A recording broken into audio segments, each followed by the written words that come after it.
नमस्कार। 91.2 NIBH hello Doon को सुनने वाले सभी श्रोताओं का बहुत बहुत स्वागत है। दोस्तों, आज है बहुत ही खास दिन। आज का दिन हम सभी के जीवन में इतना खास है कि हम सब गुरु के बिना अपने यहाँ होने की कल्पना भी नहीं कर सकते हैं। तो आज है शिक्षक दिवस। तो शिक्षक दिवस की आप सभी को ढेरों शुभकामनाएं और बहुत बहुत बधाई।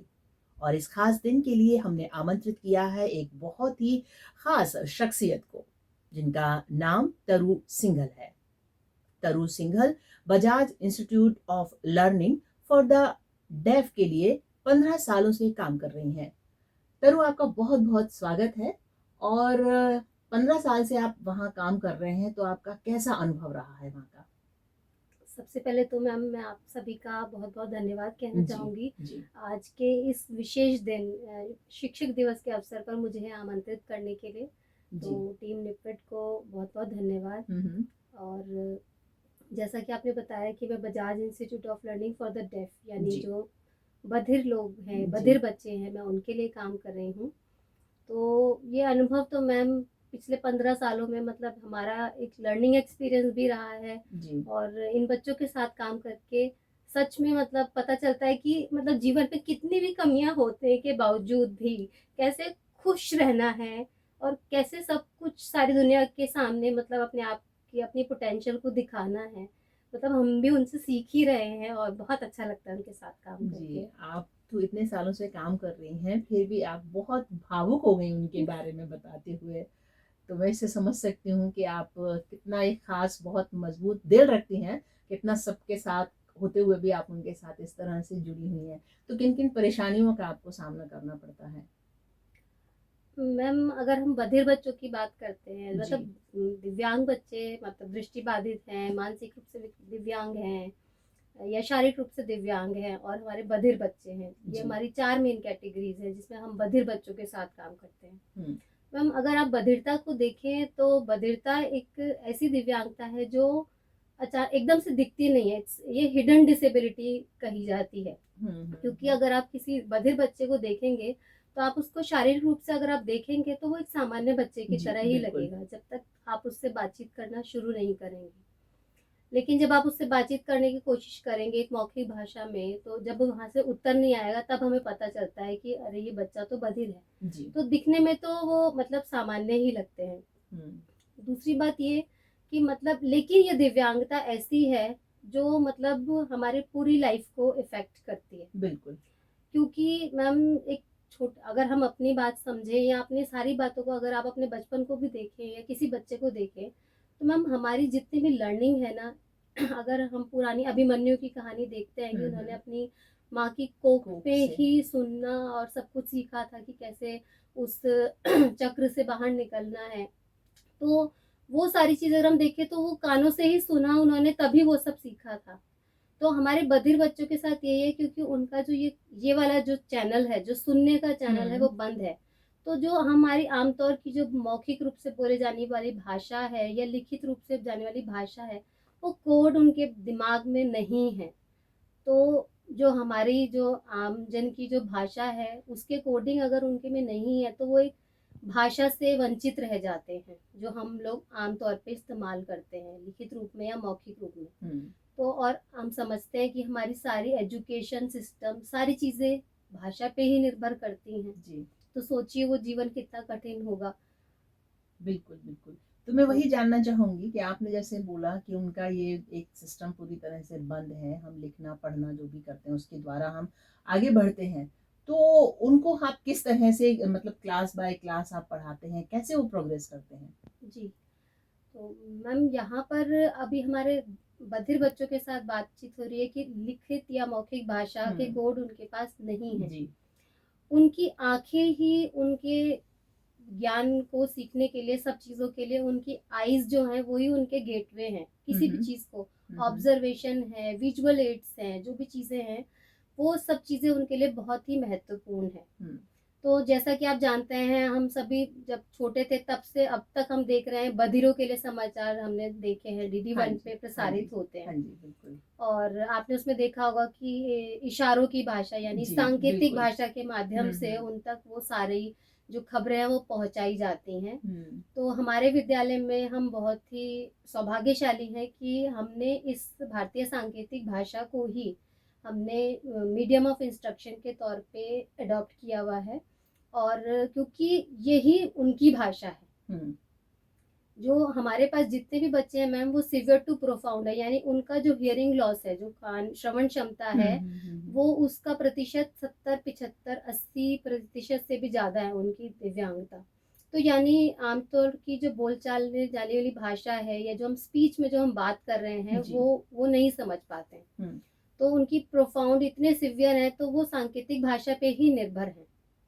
तो हमारे विद्यालय में हम लोग सांकेतिक भाषा के माध्यम से, जो हमारा मीडियम ऑफ इंस्ट्रक्शन है क्लास में, जी। वो सांकेतिक भाषा ही है। भारतीय सांकेतिक भाषा को हम फॉलो करते हैं, और उसके जरिए हम उनको एक दूसरी भाषा में सशक्त बनाते हैं। जो हमारे यहाँ से इंग्लिश मीडियम, जो हमने इंग्लिश लिया हुआ है, यानी सारे सब्जेक्ट्स जो हम इंग्लिश मीडियम में पढ़ाते हैं। अच्छा। लेकिन जो हमारा जो मोड ऑफ कम्युनिकेशन है स्कूल में, मोड ऑफ इंस्ट्रक्शन है टीचर्स का, वो भारतीय सांकेतिक भाषा है।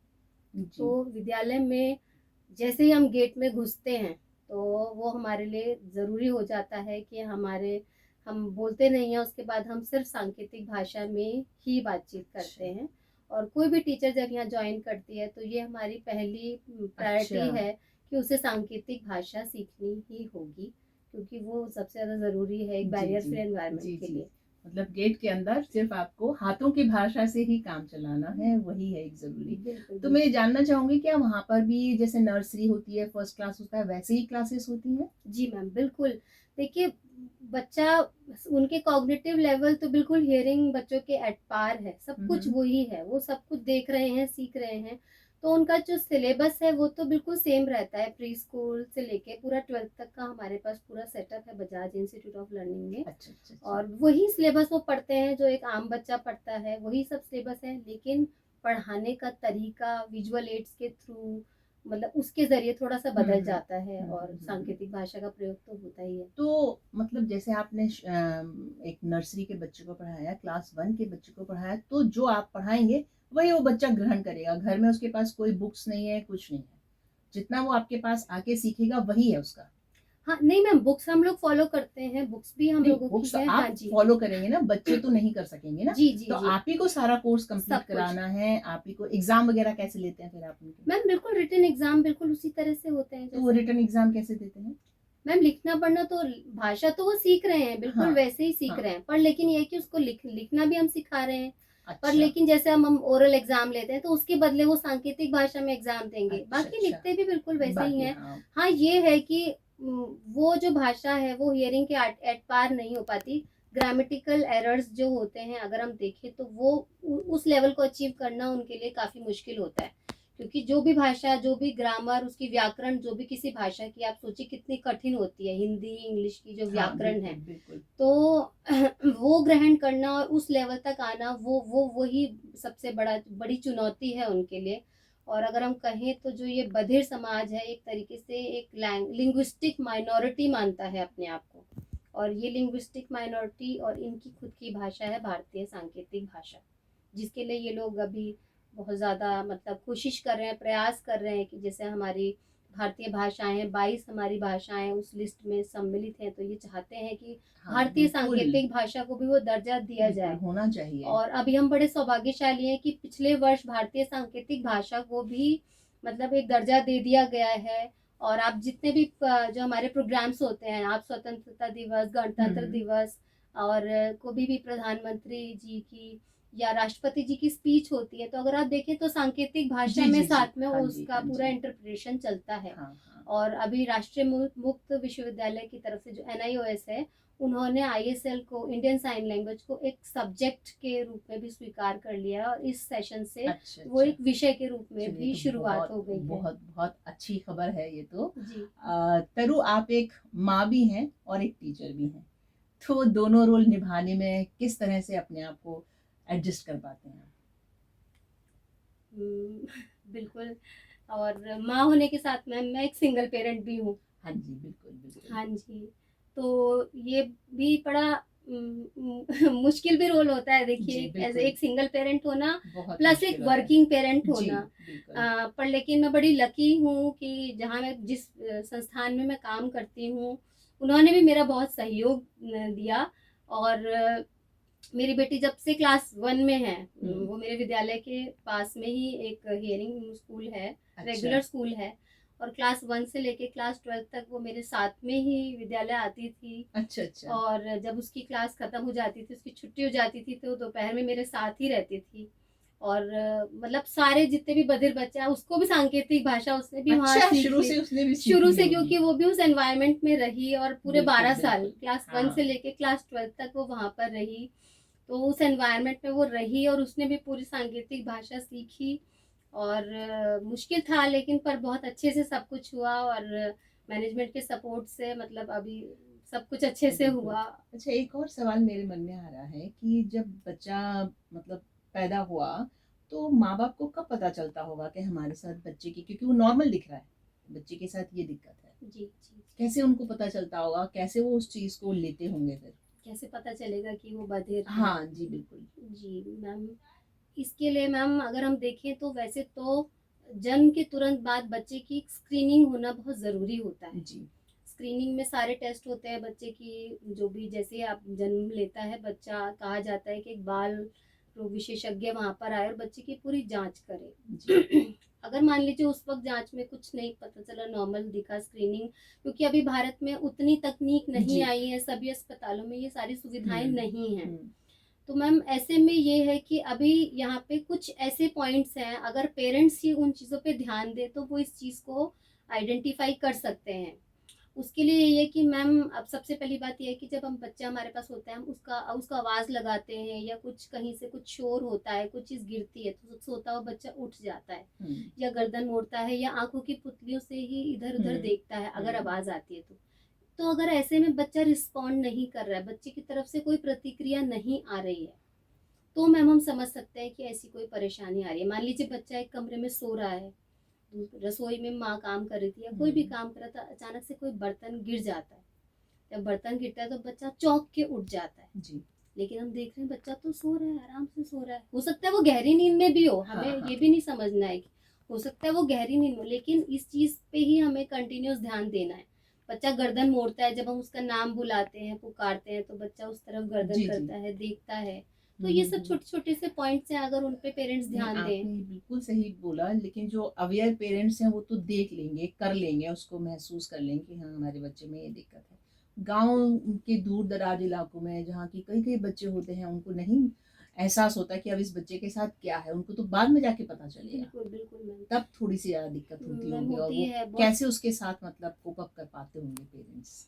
मैम यहाँ पे काफ़ी मतलब अभी हम कहें कि अभी इस समय में आके अगर सन 2022 की बात करें तो अभी तो खैर पेरेंट्स काफ़ी अवेयर है, लेकिन जैसा आप कह रहे हैं ग्रामीण क्षेत्रों में हुँ। वाकई में परेशानी होती है। और बहुत बार ऐसा होता है कि हमारे पास बच्चे दूर दूर गांव से आते हैं जी, जहाँ बिल्कुल। पेरेंट्स को पता ही नहीं था। हुँ। वो सोचते हैं अच्छा, क्योंकि जो स्पीच होती है वो भी 2 ढाई साल के बाद ही डेवलप होती है, तो जब बच्चा बोल नहीं रहा सोचते हैं अच्छा अभी बोलेगा, अभी बोलेगा, अभी बोलेगा।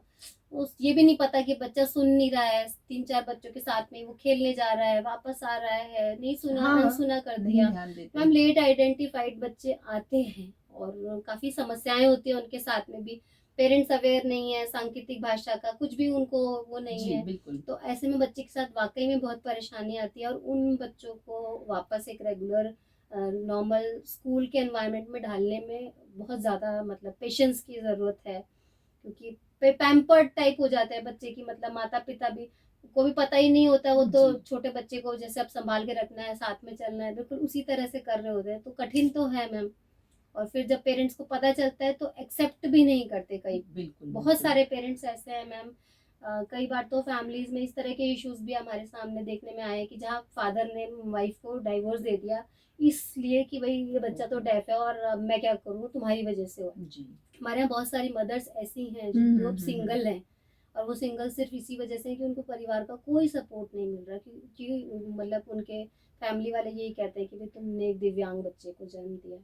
तो मतलब यहाँ पे केवल बच्चे को नहीं, हम साथ साथ उनकी फैमिलीज को भी, उस मदर को भी एम्पावर करने की कोशिश कर रहे हैं रेगुलर काउंसलिंग के ज़रिए, उनको रेगुलर स्कूल में बुला के। तो मतलब ये कि केवल एक बच्चे की तरफ नहीं हमारा ध्यान, मतलब जब बच्चा स्कूल में आता है तो हम पूरी हिस्ट्री, फैमिली हिस्ट्री लेते हैं, पूरी फैमिली बैठ पूरी बातचीत करती है और सारा पूरा रिपोर्ट बनाई जाती है, और जिस भी क्लास में वो बच्चा जाता है तो वो रिपोर्ट पूरी आती है और हमको सारी चीज़ें पहले बताई जाती हैं, ताकि पेरेंट्स के साथ इमोशनली भी जुड़े रहना और सब कुछ करना, उनको वो सपोर्ट भी देना, वो भी हमारी जिम्मेदारी है।